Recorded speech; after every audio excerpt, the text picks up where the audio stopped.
비록 손바닥만한 텃밭 농사를 짓지만 산나물부터 온갖 채소 가꾸다 보니 씨앗 파종 방법 달인이 되어야 합니다.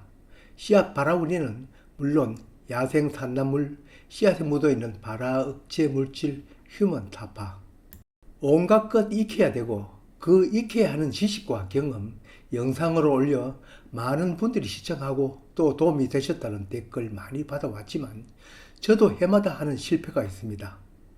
바로 발화 온도 맞추기입니다. 다른 육묘장처럼 가온 시설을 갖추었으면 그래도 거기에 최적 발화 온도 맞추어 싹 틔우면 실패가 없겠지만 파종한 트레이를 그 온도에 맞는 곳에 두려면 발화도 늦고 어떤 것은 발화가 안 되어 썩어버려 다시 파종하는 경우도 생깁니다. 상추, 양배추, 쑥갓, 완두콩 같은 온대성, 혼행성 채소는 그래도 실패율이 적습니다. 다만 발화 온도나 육묘 온도, 심지어 재배 온도까지 높은 열대 채소는 실패가 자주 생깁니다. 그래서 오늘 얘기는 발화 온도가 높은 열대성 채소를 파종하고 관리하는 데는 꼭 유념해야 할 영상입니다. 안 그래도 얼마 전 제가 하도 실패하여 다른 분들은 그 실패를 줄이시라고 영상을 올리는데 여기 그 증거가 있어 참고하시라고 다시 영상을 만들어 올립니다. 우리처럼 텃밭 농장이나 아니면 전문 농장, 전문 육묘장에서 봄에 파종하는 채소는 크게 두 가지가 있습니다.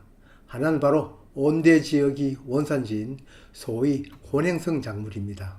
이 혼행성 작물은 배추, 양배추, 브로콜리 같은 십자학과 채소와 상추, 쑥갓 등 쌈채소 작물, 그리고 콩가주, 완두콩은 혼행성 작물로 오히려 온도가 너무 높으면 피해를 봅니다. 이런 작물들은 여름에 싹을 틔우려면 주변 온도가 높아 오히려 애를 먹는 작물입니다. 그렇지만 호박, 수박, 참외, 오이 같은 박과 작물 대부분, 고추, 가지, 토마토 같은 가지과 작물 대부분, 옥수수, 땅콩, 콩 같은 것은 이른 봄에 파종할 때 자칫 실패하는 경우는 바로 발화 온도를 맞추지 못해서입니다. 이외로 봄에 파종하는 각종 씨앗 중에는 원산지가 열대나 아열대인 이런 열대 작물이 어쩌면 더 많습니다. 올해도 땅콩 씨앗을 트레이에 파종하여 여기 거실에 두었습니다. 방랑 온도가 무가온 하우스보다는 훨씬 더 높지만 그 때문이 아니고 우리는 단독주택이고 겨울 난방을 위해 심야 히터를 켜고 있어 이 근처에는 온도가 30도 좌우간 됩니다. 땅콩을 비롯한 열대작물을 발화하는데 가장 적합한 온도는 20에서 30도 정도. 만일 15도 이하로 가면 싹이 트지 않죠. 그래서 여기가 가장 적합하여 여기 두었는데 거실은 생활 공간 중 가장 빈번하게 다니는 곳인데 모종파를 모두 히터 근처에 둘 수 없어 여기 구석에도 두었습니다. 같은 방 안에 큰 차이가 없을 줄 알았죠. 3월 18일에 둔 트레이에서 땅이 불쑥불쑥 솟으면서 싹이 터 나오는데 무심코 보고 있느라니 이런 차이를 보이는 것이었습니다. 지금은 너무 멀어서 잘 보이지 않죠. 씨앗 파종하고 열흘 뒤인 3월 27일 우연히 싹이 난 것을 보고 있는데 여기 히터에 가깝게 둔 이 트레이는 발화 속도가 이처럼 빠른데 히터에서 조금 떨어진 이 트레이는 이제 몇 개가 싹이 올라옵니다. 거리로는 한 40cm 정도 떨어져 있는데도 이런 차이를 보입니다. 남의 자식처럼 같은 거실에도 저쪽 구석에 둔 것은 이만도 더 못합니다. 어디라도 25도에서 30도 저온 중에 상위에 속하는 30도가 되는 곳입니다.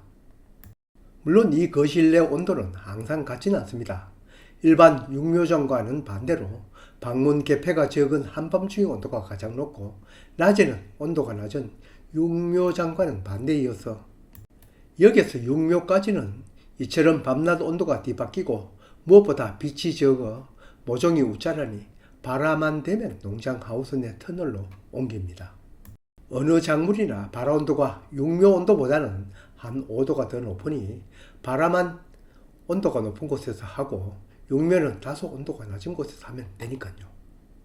또 한 가지 놀라운 차이는 히터에서 가장 가까운 1번 트레이와 2번 트레이의 발화 속도가 차이가 있는 것입니다. 한날 한시에 넣은 땅콩 이렇게 차이가 나는 건 뭘까? 히터와의 거리는 똑같지만 1번 트레이는 담은 상자가 낮고 이번 트리는 상자가 더 높아 열기가 트리에 닿는 정도가 다르기 때문입니다. 이 작은 차이도 발화에 영향을 미치니 이처럼 열대작물 발화에는 정말 온도가 좌우한다는 걸 눈으로 확인하였습니다. 여기처럼 트레이를 4군데 두었는데 그 온도를 재어보니 1번과 2번 위치는 33도, 3번은 32도, 4번은 30도가 측정되었습니다.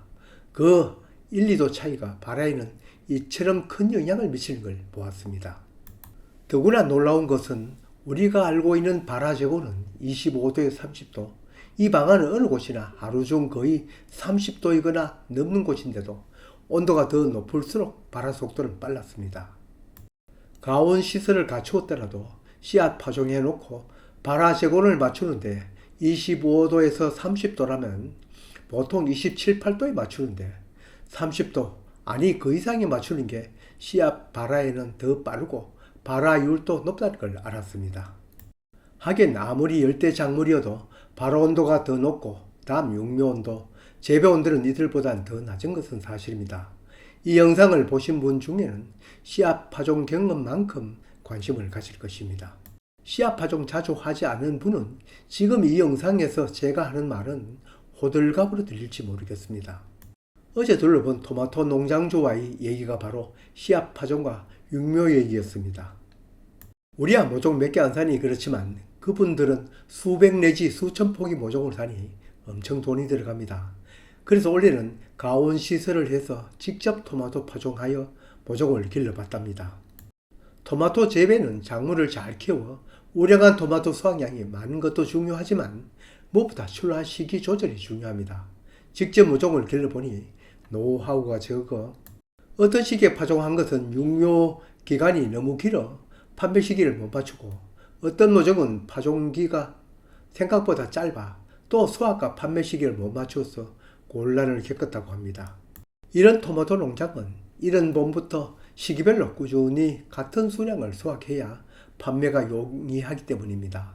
어떤 때는 팔 것이 없고 어떤 때는 다 팔지 못하는 일이 생기기 때문입니다. 비록 유묘장은 아니지만 10년이 넘도록 온갖 채소 파종하여 보았지만 아직도 파종과 발화에 대한 자료는 더 연구되어야겠습니다. 욕심 같아서는 작물별, 온도별 발화 정도에 대한 자료가 더 세부적으로 필요할 것 같습니다. 농업기술센터나 연구소에서는 파종 방법을 가르치는 것도 중요하지만 이러한 데이터를 많이 만들어주면 농사 짓는 분들이 참고하기 쉬울 것입니다.